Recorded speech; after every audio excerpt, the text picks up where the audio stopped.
Alright, in this video I want to have a real conversation with you. Not some sanitized feel-good stuff everyone posts on Instagram, like you can do anything garbage that sounds inspiring but leaves you exactly where you started. I'm talking about the truths that nobody wants to tell you because they're uncomfortable, the kind of truths that sting when you first hear them, but if you actually listen, if you actually let them sink in, they'll completely change the trajectory of your life. See, most people spend their entire teenage years in this weird bubble.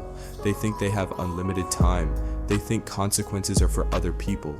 They think real life starts later, so right now doesn't really count. And then one day they wake up at 25, 30, 35, and they realize they wasted the most important years of their life because nobody told them the truth. So I'm gonna tell you 7 bitter truths, no sugarcoating. I will show you the raw reality. And look, you might not like what you're about to hear, you might want to click away, but if you stick with me through all 7, I promise you, you will see your life differently. And that's when real change becomes possible. Let's go. Number 1, nobody is coming to save you.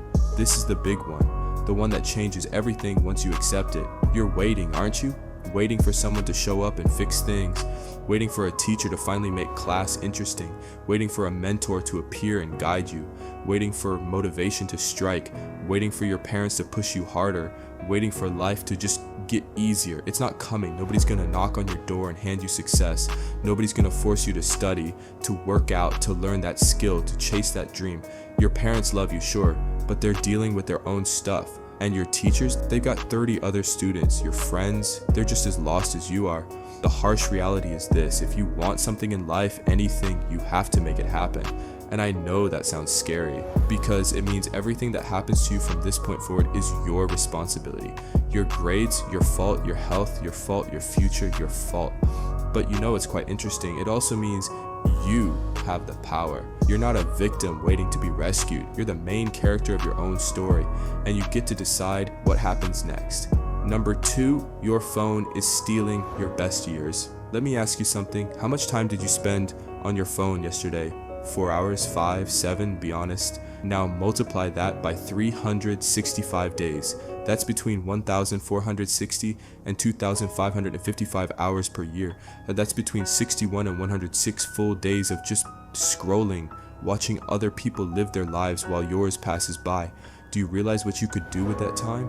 You could learn a language, build a skill that makes you money, read 50 books, get absolutely shredded, build an actual business, create something meaningful.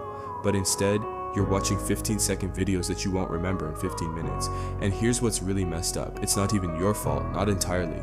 These apps are designed by the smartest engineers in Silicon Valley, whose entire job is to keep you addicted. They study your brain. They know exactly when to send you a notification, exactly what content will make you keep scrolling, exactly how to trigger that dopamine hit that keeps you coming back.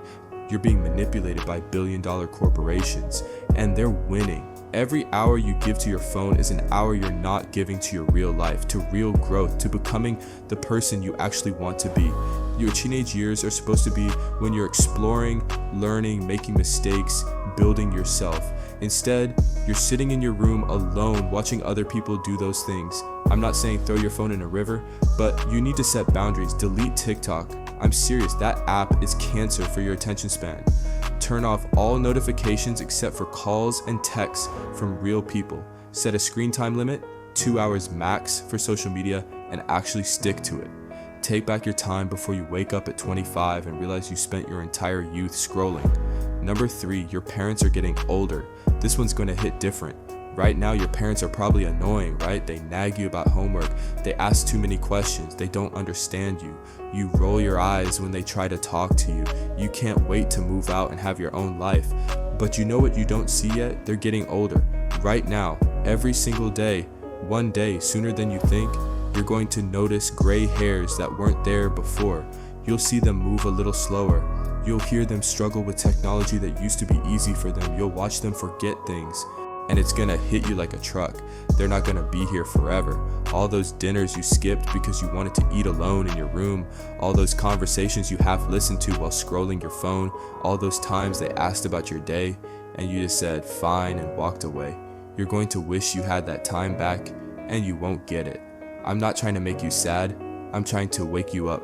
Your parents, whatever kind of relationship you have with them, they're trying, they're doing their best, and the clock is ticking. So please put your phone down at dinner. Actually talk to them. Ask them about their life, not just yours. Ask them about their childhood, their regrets, their dreams. Hug them. I know it feels weird if you're not used to it. Do it anyway. Take pictures with them, not just at events, just random days. You'll want these later. Spend time with them while you still can, because one day you'd give anything for one more conversation, and it won't be possible. Don't let future you live with that regret. Number 4, your habits are building your future right now. You think what you do today doesn't matter. I'll start eating better next week. I'll study hard next semester. I'll start working out when I have more time. But here's the brutal truth. Who you are right now is who you're becoming. Every action you take is a vote for the type of person you are. Every time you hit snooze instead of getting up, you're voting to be someone who quits when things are hard. Every time you scroll instead of study, you're voting to be someone with no discipline. And I know you think though it's just one day, it doesn't matter, but it does. Because one day becomes 1 week, becomes 1 month, becomes 1 year, becomes your life. Your habits right now, the things you do without even thinking, are literally constructing your future, brick by brick. And most people don't realize this until it's too late. You think the 35-year-old who's broke, out of shape, and stuck in a job they hate just woke up like that one day? No, they got there through thousands of small decisions over years. The same way the successful, healthy, happy 35-year-old got there through their decisions. Look at your daily routine, honestly. What are you doing every single day? Now ask yourself, if I keep doing exactly this for the next 5 years, where will I be? If you don't like the answer, change today, not tomorrow. Today. Because the people who can control their habits can control their life. People who can't are just along for the ride. Number 5, you will lose friends. Right now, you probably have a group of friends, people you've known for years, people you think you'll be close to forever. You won't. I'm not being negative, I'm being realistic, because as you grow, as you change, as you start taking your life seriously, some people aren't going to come with you. Some friends are only there because you're convenient, because you're in the same class or live nearby. Once you're not, you'll realize there was nothing actually connecting you. Some friends are anchors. They don't want to grow and they'll make fun of you for trying. They'll call you too serious or say you've changed when you stop wasting time with them. And some friends, they're just for a season. You outgrow each other, and that's okay. But here's what I learned. It's better to be alone working on yourself than surrounded by people who keep you small. So evaluate your friendships honestly. Who's lifting you up? Who's dragging you down? You don't have to be cruel or make announcements. Just slowly start spending more time with people who inspire you, challenge you, and support your growth. The right people will come into your life at the right time. Trust that. Number 6, love alone isn't enough. Okay, this one's gonna hit different if you're in a relationship right now. You meet someone, you fall hard, you think they're your soulmate, your forever person, you post pictures, make plans, can't imagine life without them. And then it falls apart, and it's not because you stopped loving them, but because love isn't enough. You can love someone who doesn't treat you right, you can love someone who's going in a completely different direction than you. And sometimes the healthiest thing you can do is walk away from someone you love, because staying in the wrong relationship just because you love them will destroy you.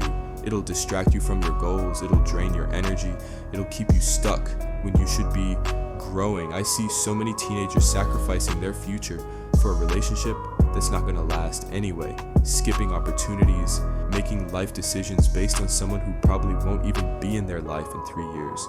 If you're in a relationship, ask yourself, is this person making me better? Are they supporting my growth? Or am I shrinking myself to make them comfortable? And if you're single, don't rush. Don't think you need someone. Use this time to become someone worth finding. Build yourself, because the right person will show up when you're ready, not when you're desperate. Love is important, but it's not everything. Don't sacrifice your entire future for a feeling. Number 7, you will regret wasted time more than failed attempts.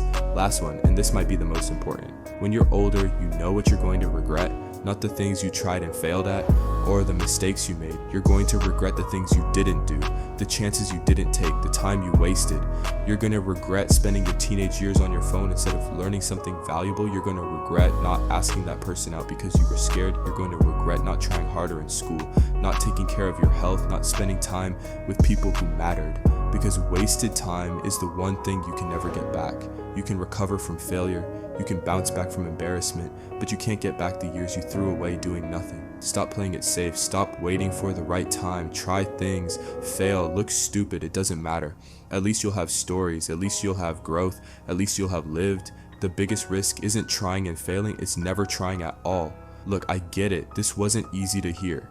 These truths are bitter for a reason because they force you to look at your life honestly, and that's uncomfortable, but discomfort is where growth happens. You can ignore everything I just said. You can go back to scrolling, coasting, pretending you have unlimited time. Most people will. Or you can let these truths sink in. You can make different choices. You're young, you have time, but not as much as you think. Because 5 years from now, you're either going to be grateful you watched this video and took action, or you're going to wish you had. Drop a comment and let me know which truth hit you the hardest. And if you're serious about not wasting your life, subscribe. I'm here every week with the real talk nobody else is giving you. Now go, make today count.